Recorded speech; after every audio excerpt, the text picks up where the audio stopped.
जय गोपी जन वल्लभ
आज हम कीर्तन नहीं करेंगे, इतना थोड़े मधुर कीर्तन हुआ है तो हम अपना समय बचाएंगे।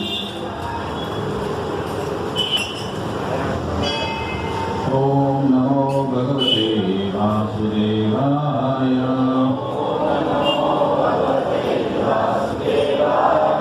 नारायणं नमस्कृत्यं नरं चैव नरोत्तमं देवीं सरस्वती व्यासं ततो न्यायमुदीरयेत्। नष्टप्रायेषु अभद्रेषु नित्यं भागवत सेवया कृष्णाय वासुदेवाय देवकी नंदनाय च नंदगोपकुमाराय गोविन्दाय नमो नमः। गोविन्दाय नमो नमः। गोविन्दाय नमो नमः। गोविन्दाय नमो नमः। गोविन्दाय नमो नमः।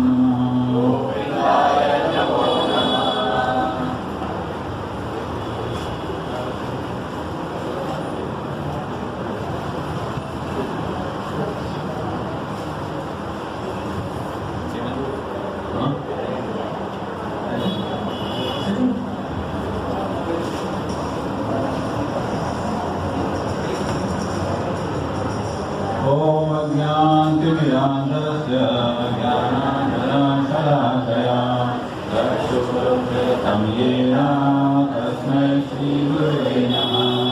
श्रीचैतन्यमनोभीष्टं स्थापितं येन भूतले स्वयं रूपावतामह्यं ददाति वहन्तिकं।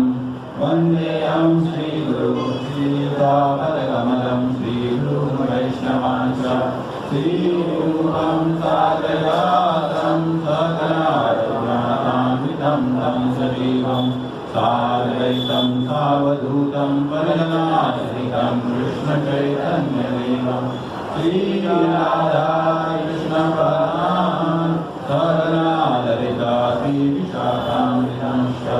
हे कृष्ण करुणा सिन्धु दीनबन्धु जगत्पते गोपेशा गोपिका कान्त राधा कान्त नमोऽस्तुते। तप्तकाञ्चन गौराङ्गी राधे वृन्दावनेश्वरी वृषभानुसुते देवी प्रणमामि हरिप्रिये। वाञ्छाकल्पतरुभ्यश्च कृपासिन्धुभ्यैव च पतितानां पावनेभ्यो वैष्णवेभ्यो नमो नमः। जय श्री कृष्ण चैतन्य प्रभु नित्यानंद श्री अद्वैत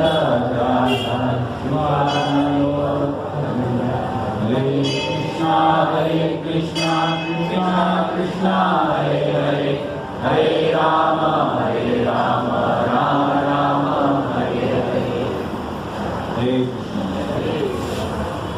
का बहुत बहुत धन्यवाद। आप अपना अमूल्य समय निकाल कर कृष्ण भावनामृत संघ की तरफ से आपका स्वागत है और आपका अमूल्य समय निकाल कर यहाँ पर उपस्थित है कृष्ण कथा सुनने हेतु। आप सभी को आज का विषय पता है। हमारे जो संस्थापक आचार्य श्रील प्रभुपाद, उनका अमेरिका देश में 17 सितंबर 1965 में आगमन हुआ था। मतलब वहाँ पर वो लैंड हुए थे।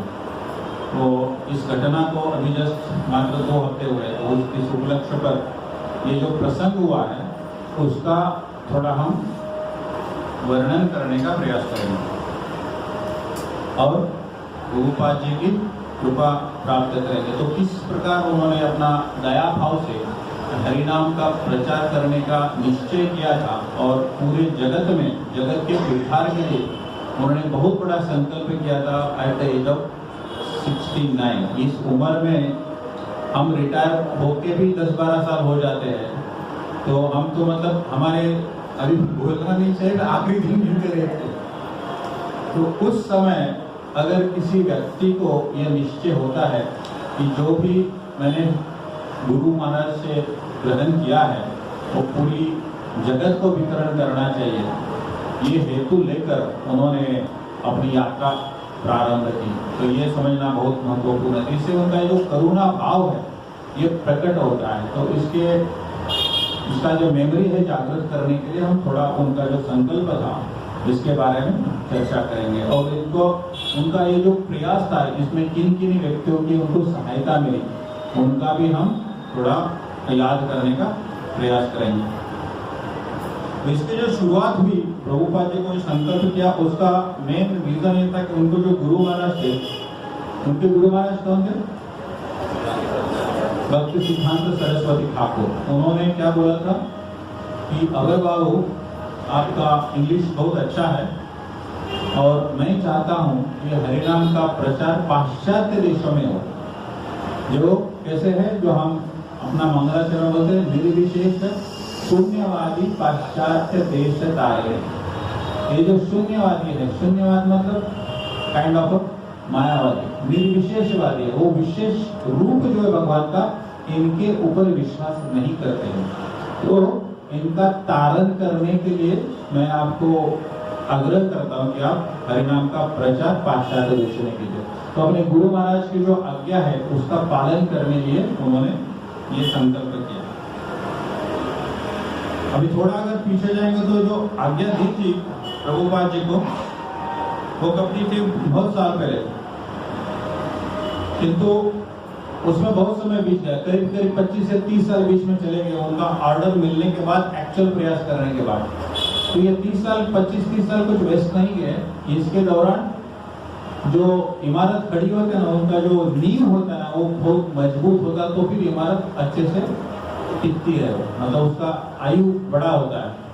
तो प्रभुपाद जी पूरा उसका प्रयास कर रहे थे, पूरी कोशिश कर रहे थे और उसी दरमियान वो श्रीमद् भागवतम का निर्माण कर रहे थे। मतलब जो अनुवाद है, जो तात्पर्य देने की आवश्यकता है, क्योंकि संस्कृत भाषा हर किसी को समझती नहीं है। समझा तो भी जिस प्रकार प्रभुपाद जी ने तात्पर्य में वर्णन किया है वो प्राय असंभव किसी और से। तो उन्होंने भागवतम का जो पहला कैंटो उसका पूरा अनुवाद पूर्ण किया और भारत में भी उन्होंने काफी प्रचार करने का प्रयास किया। लेकिन जब ये भागवतम का फर्स्ट कैंटो का अनुवाद पूरा हुआ और ये दूसरा एक पद्म पुराण में भागवतम के बारे में वर्णन आता है। भागवतम जो है क्या है? साक्षात भगवान का पुस्तक अवतार है, ग्रंथ अवतार है। और उनके जो चरण कमल है वो भागवतम के पहले 2 स्कंद है, उनकी जंघाएं उनके अगले 2 स्कंद है, 5वां स्कंद उनका नाभि कमल है, 6 और 7 उनकी छाती है, सीना है। फिर उनका गला जो है वो 8वां 8वां। फिर उनका जो चेहरा है, मुख कमल, वो 9 और 10। इस प्रकार आखिरी 12वां जो है वो हेड है, सर है, प्रमुख जो जिसको बोलते हैं। तो ये साक्षात भागवतम जो है वो भगवान कृष्ण का अवतार है। तो उन्होंने इस समय चरणों का निर्माण किया भगवान कृष्ण, क्योंकि भगवान कृष्ण को वो अमेरिका तक लेके जाने चाहिए थे। चलने के लिए हमको चरण की आवश्यकता है, तो ये मेन जो चरण है वो भी उसी दौरान उन्हें उनका निर्मित किया। तो ये भी हम समझना बहुत आवश्यक है। तो ये उनका एक उदात्त हेतु था कि विश्व भर में मानव समाज है उनके कल्याण के लिए हरिनाम और भागवतम का वितरण करना, ये बहुत बड़ा संकल्प था। और ये संकल्प में जिनका बहुत बड़ा योगदान था वो कौन थी माता जी? सुमति मुरारजी, जिनका मुंबई में 13 मार्च 1909 में उनके पिताजी का नाम था मथुरादास गोकुलदास और माताजी की प्रेमाबाई, इनके पुत्री के रूप में अवतरण हुआ था और उनका जन्म का नाम था जमुना। उनके फिर उनका सगाई हुआ नरोत्तम दास मुरारजी के इकलौते पुत्र शांति कुमार। नरोत्तम दास मुरारजी बहुत बड़े नाम थे वो जमाने में। जो नरोत्तम दास जी थे उनके कपड़ों के मिल थे, मुंबई और सोलापुर में बहुत ही प्रचलित बिजनेसमैन थे, बहुत ही बड़े बिजनेसमैन। तो ऐसे धनी परिवार से वो दोनों तरफ से ताल्लुक रखते थे, पिता की तरफ से और ससुर की तरफ से। उनका जो शादी हुआ ऐसा वर्णन है कि 7 दिन तक वो शादी का महोत्सव चल रहा था। पूरा मतलब बॉम्बे में न्यूज हुई थी, सारे मीडिया ने पब्लिश किया था। तो इतना बड़ा विवाह संस्कार होता उस जमाने में। ये कभी की बात होगी, 1910-11 की बात होगी। तो इतने बड़े परिवार से वो ताल्लुक रखते थे और वो बचपन से ही बहुत ही शार्प होते, बहुत ही शार्प। उनके ससुर उनको बहुत पसंद करते थे, इसलिए उनका नाम रखा था सुमति, जिसका मतलब मति मतलब बुद्धि, इंटेलिजेंस, बेस्ट इंटेलिजेंस, सुमति, ऐसा उनके ससुर जी ने उनका नाम रखा। उनको उनके 6 बड़े भाई थे, वो भी उच्च विद्या विभूषित थे, लेकिन उन्होंने कभी सोचा नहीं था कि हमारी जो छोटी बहन है वो एक जमाने में एशिया की सबसे बड़ी शिपिंग कंपनी थी सिंधिया शिपिंग नेविगेशन कंपनी, उसकी वो मैनेजिंग डायरेक्टर बने आगे चल। ये उनके ससुर ने उसका ये सब काबिलियत देख के वो सौंप दिया था उसको।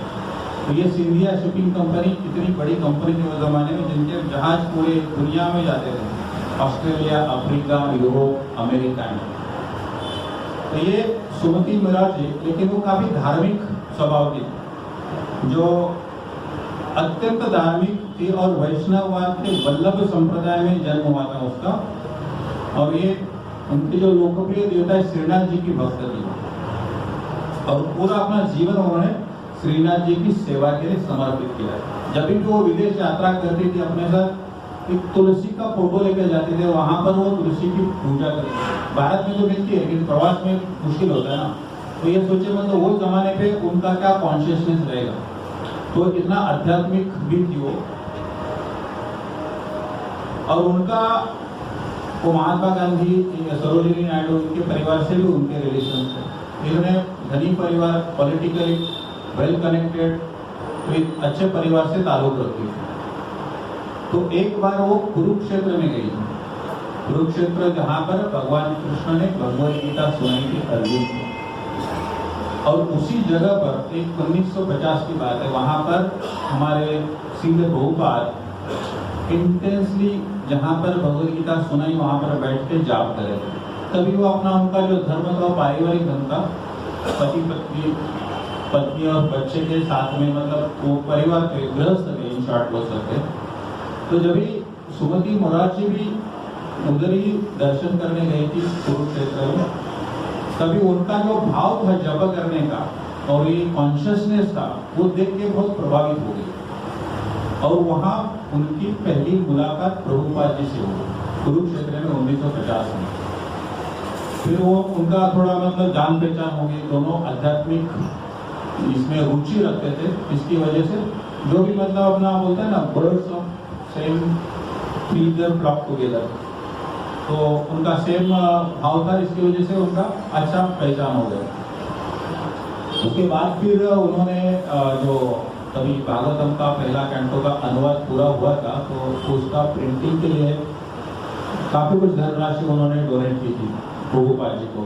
तो ऐसा इस तरफ से वो रिश्ता बन जाता उनका। और उसके बाद प्रभुपाद जी के दिमाग में तो चल ही रहा था कि मुझे कहीं ना कहीं ये जो अपना हरिनाम है, भागवतम है, ये पाश्चात्य देशों को प्रदान करना है और गुरु जी की आज्ञा का पालन करना है। तो धीरे धीरे ऐसा एक एक चीजें बनती गई कि वहाँ पर एक मिस्टर अग्रवाल करके थे मुंबई में, उन्होंने प्रभुपाद जी का इनिशियल स्टेज जो अमेरिका में है उसका एक्सपेंसेस स्पॉन्सर करने का एग्रीमेंट हो गया। तो एक एक चीज भगवान की दया से अरेंज हो रही।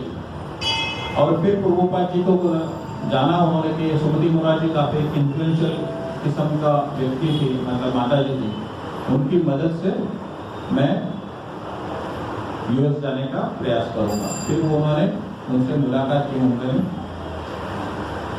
तभी तो उन्होंने मना कर दिया, मतलब आपकी तो उम्र इतनी ज़्यादा है, इस उम्र में आप वहाँ जाओगे ये अच्छा नहीं है, और ऊपर से आप भारत देश के बाहर कभी गए नहीं, इतनी उम्र में वो भी समुद्र सी शिप से तो संभव ही नहीं, पॉसिबल नहीं है। और उनको निकाल दिया, मतलब मना कर दिया इन शॉर्ट।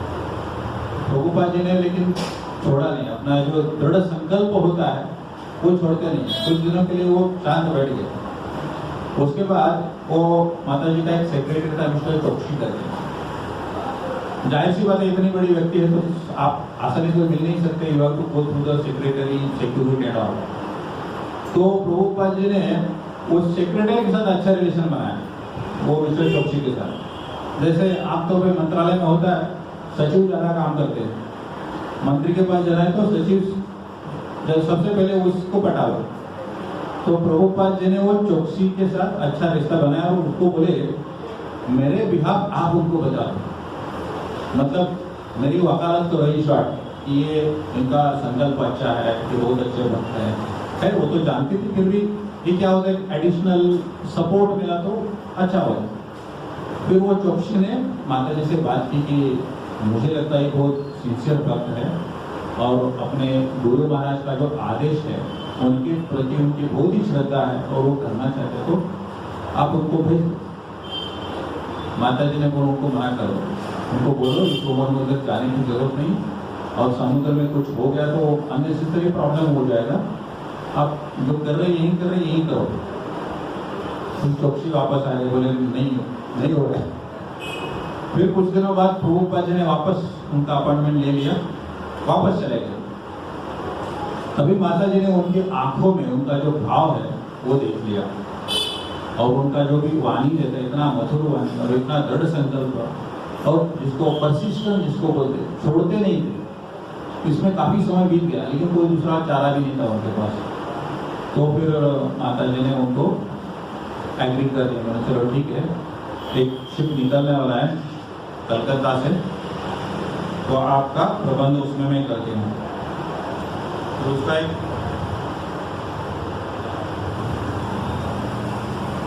शिप का डेट था 13 अगस्त 1960 का। इस दिन को कलकत्ता से वो शिप निकलने वाली थी। तो बोली वो शिप में मैं आपको इंतजाम करती हूँ। और वो वैष्णव है, पूरी वैष्णव संप्रदाय से थी, वो तो खाने पीने का जो भी जरूरत है वो सब उन्होंने अरेंज कर दिया। और वहाँ पर वो शिप के कैप्टन थे मिस्टर पांड्या, वो पांड्या को स्पेशल इंस्ट्रक्शन दिया कि ये महाराज का पूरी तरह से ख्याल रखना है। फिर प्रभुपाद जी अपने साथ जो भागवतम अनुवादित किया था उसके उस समय उन्होंने 203 कॉपी साथ में ली, भागवतम का पहला कैंटो। फिर दूसरे चैतन्य चरितामृत तो अपना अच्छा था, फिर ट्रंक भर के सामान वो शिप के ऊपर डाल के उनकी यात्रा शुरू हो गई। बहुत ही कठिन समय था, 10 दिन वो शिप चला गया, रेड सी के वहाँ पे पहुँच गई। तो वहाँ पर प्रभुपाद जी को सी सिकनेस शुरू हो गया। फिर वो अपने डायरी में लिखते हैं,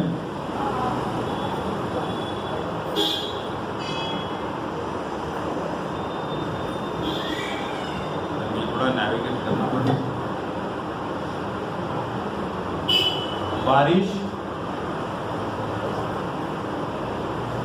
बारिश, समुद्री बीमारी मतलब सी सिकनेस, चक्कर आना, सिर दर्द, भूख न लगना, उल्टी। इनके लक्षण बन रहे हैं और ये समुद्री बीमारी मुझे अधिक खा रही है, सीने में दर्द महसूस हो रहा है। तो उनको मतलब काफी दुख होने लगा और उसके नेक्स्ट डे उनको दिल का दौरा भी पड़ गया। तभी उनको लग रहा था कि अभी मैं शायद जीवित नहीं रह पाऊंगा। इमीडिएट नेक्स्ट डे वापस दूसरा दिल का दौरा पड़ गया।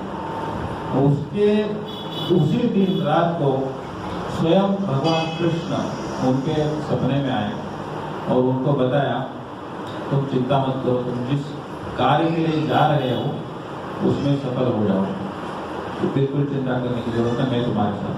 भगवान कृष्ण स्वयं उनके सपने में आए। उसके बाद जो शिप ठंडा हो गया, वो कैप्टन बोल रहे थे रेड सी के बाद अमेरिका तक का सफर आज तक इतना स्मूथ कभी नहीं, अटलांटिक ओशन में से। तो साक्षात भगवान कृष्ण उनके साथ वहां पर, ये बहुत ही समझने वाली बात। और फिर इस प्रकार प्रभुपाद अपनी डायरी में लिखे, सब उनके डायरी से उनका लिखा हुआ है। जहाज बहुत सुचारू रूप से चल रहा है, मैं आज बेहतर महसूस कर रहा हूँ, लेकिन मैं अपने वृंदावन में मेरे श्री राधा गोपीनाथ, श्री राधा गोविंद, राधा दामोदर, इनसे अलगाव महसूस कर रहा हूँ। और एकमात्र सांत्वना है श्री चैतन्य चरितामृत, जिसमें भगवान की लीला और इसका अमृत आस्वादन ले रहा हूँ। शायद वो उन्होंने उस दिन पढ़ा होगा। और ये श्री भक्तिसिद्धांत सरस्वती के आदेश को निष्पादित करने के लिए भारत भूमि छोड़कर मैं वहां पर जा रहा हूँ। मेरे पास किसी भी तरह की कोई योग्यता नहीं है, लेकिन उनका दिव्य कृपा और उनका आदेश पूर्ण करने के लिए मैंने ये जोखिम उठाई है। ये उनके डायरी का एज इट इज वर्ड्स है। ये पूरा मैंने एक बैक टू गैदरिंग मैगजीन मिला था, उसमें सब लिखा हुआ, उधर से ही किया है। So thanks to back to Godhead. फिर 35 दिन का सफर करने के बाद 17 सितंबर 1965 में सुबह 5:30 बजे वो शिप जो है बोस्टन के कॉमनवेल्थ पियर के ऊपर पहुंच गया और मतलब वहां पर निकल गया। न्यूयॉर्क के लोअर ईस्ट साइड में वहां पर प्रभुपाद जी उतर गए। तो ये उनकी यात्रा का एक संक्षिप्त वर्णन है। लेकिन जब वो जहाज के ऊपर थे तभी उन्होंने एक बहुत ही अच्छा भजन लिखा, ये काफी प्रभावित करने वाला भजन है, बहुत ही अच्छा। बड़ो कृपा कइले कृष्ण अधमेर प्रति, के लागिया नीले थमा करो ए बेगति। अच्छा गाने गाता नहीं, इसका अर्थ ऐसा है, बड़ो कृपा कइले कृष्ण अधमेर प्रति, मतलब मैं कहूँ मैं अधम हूँ, इस अधम के प्रति भगवान कृष्ण आपने बहुत ही बड़ा कृपा कर दिया। कीला गया ने हेका कोरोली बेगति, अब मैं निकला तो हूँ, आगे क्या होने वाला है ये पूरा आपके ऊपर निर्भर करता है। अब आप मेरे साथ जो चाहे वो कर सकते हो। दूसरा पंक्ति है, आछे कीचु कर्ज तबा एई अनुमाने, नाहे के नो आनी मेना एई उग्र स्थाने। मुझे लगता है आपका मुझसे कुछ काम है, अन्यथा आप मुझे इस भयानक प्रदेश में आने के लिए मजबूर नहीं करते। ये अमेरिका को क्या कहा उन्होंने, भयानक उग्र स्थान है, उग्र स्थान है। इस उग्र स्थान को लाने का कोई कुछ न कुछ तो आपका प्रयोजन होगा। ये देखो सरेंडर भाव, और जो भी हम कर रहे हैं खुद कुछ नहीं करते हैं, भगवान कृष्ण हमसे करवाते हैं। आगे लिखते हैं, राजस तमोगुणे एरा सबाई आचना, इनका आचरण क्या है, राजस और तमोगुणी है, किस अमेरिकी लोग। वासुदेव कथा रुचि नाहे से न प्रसन्न, वासुदेव की जो कथा है इनको प्रसन्न नहीं कर सकती। ये तो हम सभी सुनते हैं पाश्चात्य देशों की कथा। तबे जादी तब कृपा होए अहेतु की, तबे जादी तब कृपा होए अहेतु की, सकल के संभव होए तुम्ही से कौतु की।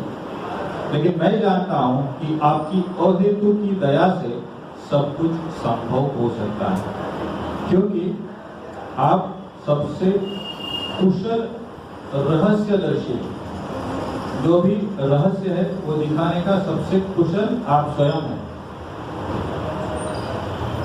की भावे बुझावे तार बुझे से ही रस, एक कृपा करो प्रभु कोई निज बस।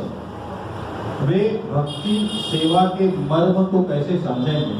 हे प्रभु, मैं तो बस आपकी दया के लिए प्रार्थना कर रहा हूँ ताकि आप उन्हें आपके संदेश के बारे में समझा सकें। यहीं पर भी देखो उनका भाव, आप आपका जो संदेश उनको समझा सके। मैं तो क्या हूँ, निमित्त मात्र हूँ।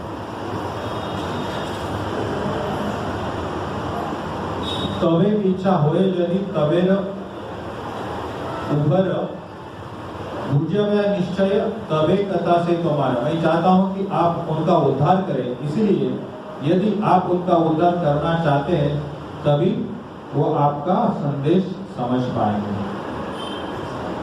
और फिर उसके आगे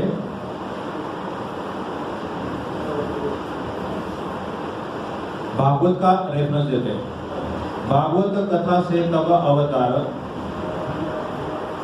धीर है ये सुने जबी गाने बार बार। श्रीमद् भागवत के शब्द आपके ही अवतार है। थोड़ी देर पहले बात कर रहे थे हम लोग, भागवत में जो भगवान कृष्ण का अवतार है, तो भगवान कृष्ण को ही एड्रेस करके क्या बोलते हैं? श्रीमद् भागवत के जो शब्द है आपके अवतार है। और यदि कोई संयमी व्यक्ति इन्हें बार बार श्रवण करे तो वह आपके संदेश को समझ सकेगा। श्रीमद् भागवतम में आगे क्या कहा है वो लिखा है। तो ये देखिए कितना मतलब सिस्टमैटिकली प्लान किया था उन्होंने। भगवान कृष्ण बोलते हैं भागवत का ये तो उनका अवतार है, तो उनकी कृपा से ही कोई समझ सकता है। फिर भागवतम का जो ये श्लोक कुछ आते हैं, शृण्वतां स्वकथा कृष्ण पुण्य श्रवण कीर्तनः हृदयन्तस्थ मंत्राणि विधुनोति सुरदत्साम। श्री कृष्ण जो हर किसी के दिल में रहते हैं और सच्चे भक्ति के दाता हैं, उस भक्त के दिल से भौतिक आनंद की इच्छा को साफ करते हैं। भगवान कृष्ण क्या करते हैं? हमारे दिल में जो भौतिक आनंद की जो इच्छा होती है उसको साफ करते हैं। लेकिन उसका विधि क्या? श्रृण्वताम, अगर वो श्रवण करेंगे तो। यह संदेश को सुनने की इच्छा विकसित की है, वो ठीक उसे सुनने और जपने पर स्वयं पुण्य आत्मा बन जाता है। ये भागवतम का श्लोक है। भागवतम का अगला श्लोक, नष्ट प्रायेषु अभद्रेषु नित्यं भागवत सेवया भगवती उत्तम श्लोके भक्तिर्भवति नैष्ठिकी। अनुवाद क्या है? भागवत की कक्षाओं में नियमित रूप से उपस्थित होने और शुद्ध भक्ति की सेवा करने से हृदय के लिए जो भी कष्टदायक चीजें हैं वो पूरी तरह से खत्म हो जाती है। और भगवान के व्यक्तित्व की प्रेमपूर्ण सेवा, जिनकी दिव्य गीतों से स्तुति की जाती है, ये भागवतों को यहाँ पर दिव्य गीत बोला गया है, स्तुति की जाती है, वो एक आदर्श रूप में प्रस्थापित होता है। ऐसा व्यक्ति क्या हो जाता है? आदर्श रूप में प्रस्थापित होता है। तदा रजस्तमो भावा काम लोभ आदयश्च ये चेत एतरेणाविदं स्थितं सत्वे प्रसीदति। जैसे ही हृदय में अटल प्रेमपूर्ण सेवा स्थापित हो जाती है, वासना, इच्छा और लालसा जैसे प्राकृतिक रजोगुण और अज्ञान के प्रभाव जो होता है वो हृदय से गायब हो जाता है। और तब भक्त जो है वो भक्ति में, सेवा में पूर्ण रूप से लिप्त हो जाता है। ये मैं स्किप करता हूँ भागवत का क्वेश्चन। आगे वो पोएम वापस अरे पोएम पे ही भागे। राजस तमो हाथे तबे पाइवे निस्तार हृदयेर अभद्र सते भुक्षिवेताहार। अज्ञान और रजोगुण के प्रभाव से ऐसा व्यक्ति मुक्त हो जाता है और इस प्रकार हृदय में जो भी मल जमा होता है वो सारा गायब हो जाता है, हृदय का शुद्धिकरण शुरू होता है। मैं उन कृष्ण के चेतना के परम संदेश को कैसे समझाऊंगा? मैं अत्यंत अभागा हूँ। प्रभुपाद आगे बोलते हैं कि कोई रे बुझी को कथा करो सही चाहिए। शूद्र आमी दीनहीन कोनो शक्ति नहीं। शूद्र आमी दीनहीन कोनो शक्ति नहीं। मैं क्या हूँ? शूद्र हूँ, दीन हूँ और मेरे पास कोनो शक्ति नहीं, मेरे पास कोई शक्ति नहीं। ये शक्ति भी आप ही प्रदान कीजिए। हर चीज के लिए वो भगवान के ऊपर निर्भर रहते हैं। आगे कहते हैं, अथाच एनो छ प्रभु कथा बोली बारे, जे तुम्हारा इच्छा प्रभु बोलो यही बारे। किसी न किसी तरह बारे में बात करने के लिए यहाँ लाए। भगवान का वहां पर उनको लेके जाने का उद्देश्य क्या था? भगवान के बारे में ही बात होनी चाहिए। अब मेरे भगवान, यह आप पर निर्भर है कि आप मुझे अपनी इच्छा के अनुसार सफल या असफल बनाए। मतलब इसमें मैं सक्सेसफुल हूँ या नहीं हूँ, ये भी आपके ऊपर निर्भर होता है। आपके ऊपर ही छोड़ देता हूँ। अखिल जगत गुरु वचन से आमार, अलंकृत कोरी बार क्षमता तुम्हार। ये समस्त लोगों के आध्यात्मिक गुरु, बस आपका संदेश दोहरा सकता हूँ। इसलिए यदि आप चाहें तो मेरी बोलने की शक्ति को उनकी समझ के लिए उपयुक्त बना सकते हैं। मतलब मेरी जो बात करने की शक्ति है, कला है, वो जो अमेरिका में लोग रहते हैं उनके लिए उपयुक्त बना सकते, वो भी आप ही बना सकते हैं। तब कृपा हले मोर कथा शुद्ध होवे, सुनिया सबार शोभा दुख आपकी अहेतु की कृपा से मेरे वचन शुद्ध होते हैं। और मुझे यकीन है जब आप यह दिव्य संदेश उनके दिल में प्रवेश करेगा तो वो निश्चित रूप से प्रसन्नता का एहसास करेंगे, प्रसन्नता महसूस करेंगे। और इस तरह उनके जीवन की सभी दुखी स्थितियों से मुक्ति हो जाएगी। तो जो भी उनके जीवन में दुख है उनसे उनकी मुक्ति हो जाएगी। दुख मतलब यहाँ पर अपना भौतिक दुख की बात नहीं हो रही, जो आध्यात्मिक दुख है उनसे मुक्ति हो जाएगी। आनी याचे यदि, ये बहुत बार सुना होगा आपने, आनी याचे यदि प्रभु हमारे नाचाते, नचाओ नचाओ प्रभु नचाओ से मते, काष्ठेर पुतली जथा नाचो से मते। ये शायद बहुत बार सुना होगा। हे भगवान, मैं तो बस आपके हाथ की कठपुतली हूँ, इसलिए यदि आप मुझे यहाँ नचाने के लिए लाए हो तो मुझे नचाओ, मुझे नचाओ, मुझे नचाओ। हे भगवान, जैसा चाहे मुझे नचाओ। मैं क्या हूँ? आपके हाथ की कठपुतली हूँ। तो आपकी जैसी इच्छा है उसी प्रकार आप मुझे यहाँ पर नचाओ। भक्ति नई वेद नई नामे खूब दारो, भक्ति वेदांत नाम एवे सार्थक करो। ये भी बहुत महत्वपूर्ण है। भक्ति नाई वेद नाई, वेद मतलब जानना। वेद का मतलब क्या होता है? एक इंस्ट्रक्शन। भक्ति का जो वेद, वेदास, वेदास का लेखन किसने किया? वेदास का निर्मित वेद व्यास, वेद व्यास। तो उन्होंने पूरे वेदांत का जो है निर्माण किया, मतलब संकलन किया। और वेदास क्या है? पूरे मनुष्य जाति का जो भी निर्देशन है वो वेदास में किया गया। तो ये भक्ति का जो वेद वो मैं नहीं जानता। प्रभुपाद जी का लिखते भक्ति नाई वेद नाई नामे खूब दारो। मैं कोई भक्ति नहीं, भक्ति नहीं है, ना ही मुझे कोई ज्ञान है। भक्ति का ज्ञान है, ना ही मैं कोई भक्त हूँ। लेकिन कृष्ण के पवित्र नाम में मेरी दृढ़ आस्था। तो ये भी बहुत महत्वपूर्ण उनकी। लेकिन आस्था कहाँ है? कृष्ण के नाम में उनकी बहुत आस्था है। और मुझे भक्ति वेदांत के रूप से सम्मानित किया गया है। और यदि आप चाहे तो मेरा ये जो उपाधि है भक्ति वेदांत, इसके वास्तविक उद्देश्य को पूरा कर सकते हैं। तो भक्ति वेदांत उनको जो दिया था वो किसने दिया था? वृंदावन के जो वैष्णव संप्रदाय, उन्होंने, जबकि उन्होंने संकलन किया था प्रभुपाद जी ने भागवतम, चैतन्य जी सब का, ये सब देख के मतलब उनके ऊपर अंत मतलब एंड जो नॉलेज जनरेट करने का उसके आगे नहीं हो सकता। इसलिए भक्ति वेद अंत ये किताब दिया था प्रभुपाद जी। अगर ये किताब दिया है तो सिर्फ संकलन जो है उतना ही उनका ये उद्देश्य नहीं होता है, उसको पहुंचाना भी चाहिए वहां पर। मतलब कुएं में पानी है, कुआं पूरा भरा है, लेकिन जब तक वो खेत में नहीं जाएगा, किसी के काम नहीं आएगा, तब तक वो यूजफुल नहीं। भरा हुआ अच्छा है, लेकिन वो ऐसा देख के फायदा नहीं। उसी प्रकार उनके पास पूरा भक्ति वेदांत किताब का पूरा ज्ञान था, लेकिन इस ज्ञान का जिनको जरूरत है वहां पर वितरण होने की आवश्यकता है, तभी वो जो किताब है भक्ति वेदांत वो सार्थक होगा। ये प्रभुपाद जी भगवान कृष्ण को प्रार्थना करते हैं कि भक्ति नाई वेद नाई नामे खूब दारो, भक्ति वेदांत नाम एवं सार्थक करो। ये जो नाम है भक्ति वेदांत, इसको आप सार्थक कीजिए। ये भी पूरा वो भक्ति वेदांत जो किताब का जो है वो भगवान कृष्ण के ऊपर वो छोड़ देता है। तो इस प्रकार ये बहुत ही अच्छा भजन उन्होंने रचा था, जलदूत।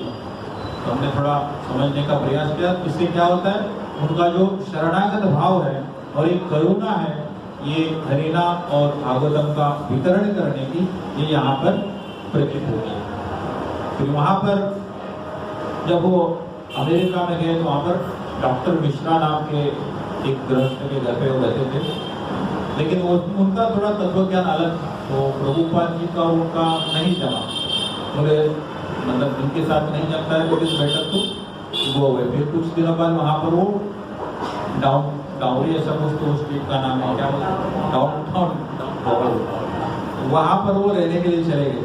लेकिन वो एरिया क्या था, नजड़ी भंगाड़े लोगों का है, जहाँ पर बहुत ही डेंजरस लोग रहते।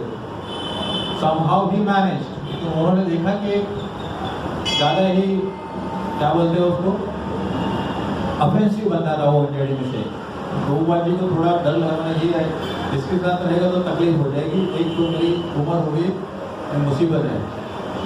And then he thought of going back, वो वापस चले जाते, ये यहाँ कुछ ठीक नहीं। When he started inquiring about the returnship, वापस चले जाते। लेकिन फिर वापस उनको अपने गुरु महाराज का आदेश याद है कि यहाँ छोड़ के फैला नहीं। भगवान कृष्ण का ने जो संदेश दिया था जलदूत के ऊपर, बोले मेरा उद्देश्य फिर सफल नहीं होगा। फिर वहाँ पर उनको एक मुकुंद भक्त गए, उनसे मुलाकात होगी, उनको बोला मेरे लिए कुछ थोड़ा रहने का इंतजाम करो। फिर मुकुंद ने ये जो इंतजाम किया, ये बहुत फेमस, आप सभी ने सुना होगा, क्या बोलते 26 सेकंड है, ये मुकुंद करके भक्त है, उन्होंने वो उनको स्पॉन्सर किया था। तो वहाँ पर प्रभुपाद जी का इंतजाम हो गया। एंड वहाँ पर मैचलेस गिफ्ट शॉप, वहाँ पर वो फिर कॉम्पिटिशन स्क्वायर में रोज 3 घंटा कीर्तन करते थे। और वहाँ पर फिर धीरे धीरे यंगस्टर्स को जुड़ने लगे। रोज फिर वहाँ पर कम से कम 15 से 20 लोग आने लगे।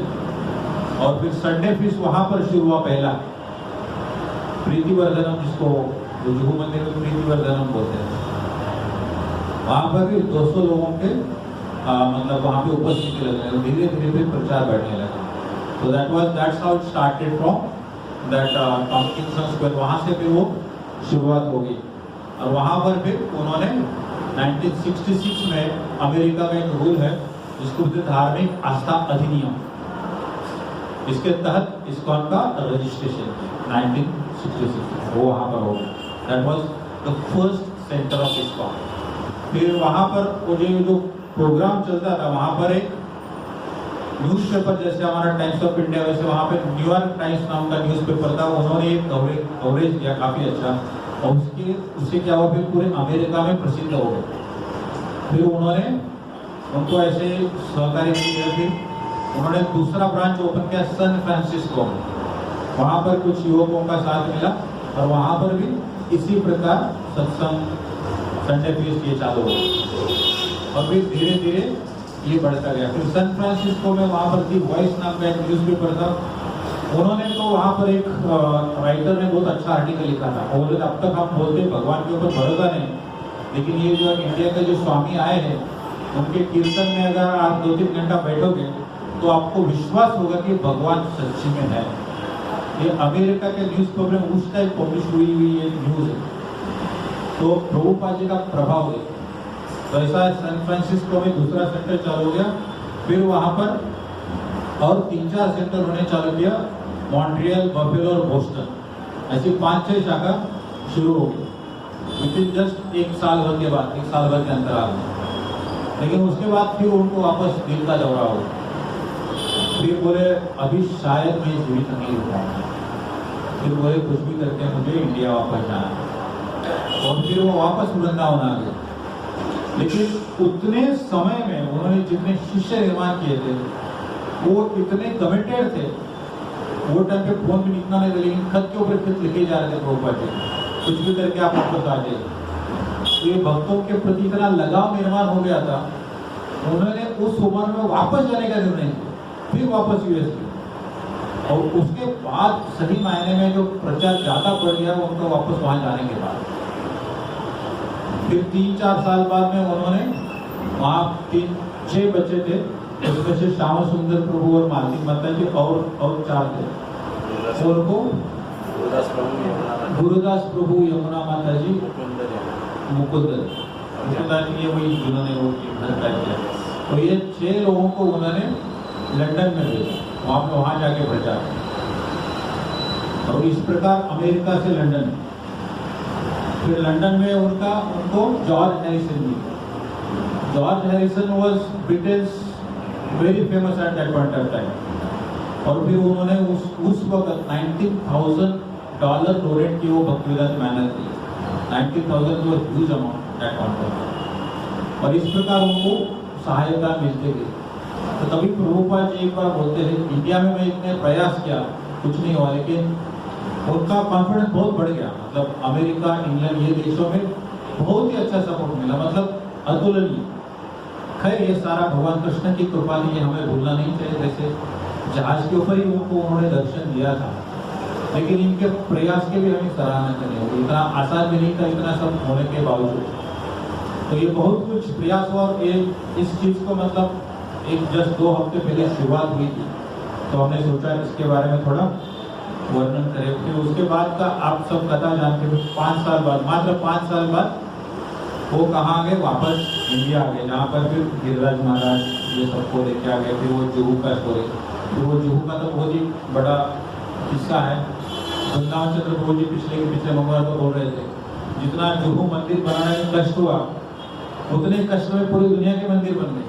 तो भारत में होके, हिंदू राष्ट्र होके भी कितना त्रास में सहन करना पड़ा उनको, कितनी त्रासदी हो गई, समझने की बात है। इतना पॉलिटिकल इंटरफेरेंस होता है, गुंडों का ही करना पड़ता है। वो किताब है उनका ही, द जुहू स्टोरी करके, आजकल मैं भी पढ़ रहा हूँ, तो उसमें पता चलता है कि कितना दिक्कतों का उनको सामना करना पड़ा। बहुत ही विचित्र परिस्थिति में उन्होंने वो किया। तो ये ऐसे हमारे महान जो करुणा में श्री प्रभुपाद थे, उनके बारे में थोड़ा कहने का प्रयास किया मैंने। आप सभी ने कुछ शांति गुणों सुना। आज थोड़ा फिलोसॉफी कम था, लेकिन हमें ये भी जानना आवश्यक है कि हम जिस झाड़ के फल खा रहे हैं, स्वाद ले रहे हैं, उसके लिए कितना परिश्रम प्रभुपाद जी ने झेला है, और इस प्रयास में किन व्यक्तियों का उनकी सहायता मिली है, उनके भी हम काफ़ी ऋणी हैं। ये इसलिए उनका भी याद करना हमें बहुत ही आवश्यक है। जो जिनकी बात कर रहा था मैं, सुमति मुरारजी, उनको 1971 में इवन भारत सरकार ने पद्म विभूषण खिताब दिया था, 1971, and she was president of shipping companies, जो इंडियन शिपिंग कंपनीज उनके प्रेसिडेंट भी रह चुके। तो इतनी महान व्यक्ति जो, लेकिन प्रभुपाद के प्रति उनको अभी काफ़ी लगाव था, काफ़ी सहानुभूति थी, और काफ़ी कुछ योगदान उन्होंने किया। ये जुहू स्टोरी में वापस उसका वर्णन आता है, क्योंकि वो एक स्कूल चलाती थी जुहू में, और स्कूल में वापस देखो दुनिया कैसा सर्कल घूमता है, वहाँ से वापस आके प्रभुपाद जी ने उनके स्कूल में वापस प्रीचिंग शुरू किया। तो ये जो रिलेशन जो होता है वो बहुत महत्वपूर्ण होता है। और प्रभुपाद जी का जो right from beginning religion, if you see Mahatma Gandhi, Subhash Chandra की बेटी सुमति मुरारजी, ये बहुत ही मतलब उच्च स्तर के लोगों के साथ, भले वो पॉलिटिकल हो, आध्यात्मिक रूप से हो, उनके साथ ही उनका आदान प्रदान होता रहा। तो ये ऐसे महान संस्थापक हैं। उनकी अमेरिका के जो यात्रा था उसके बारे में थोड़ा हमें याद करने का प्रयास किया। बहुत बहुत धन्यवाद। हरे कृष्ण। राम कृष्ण।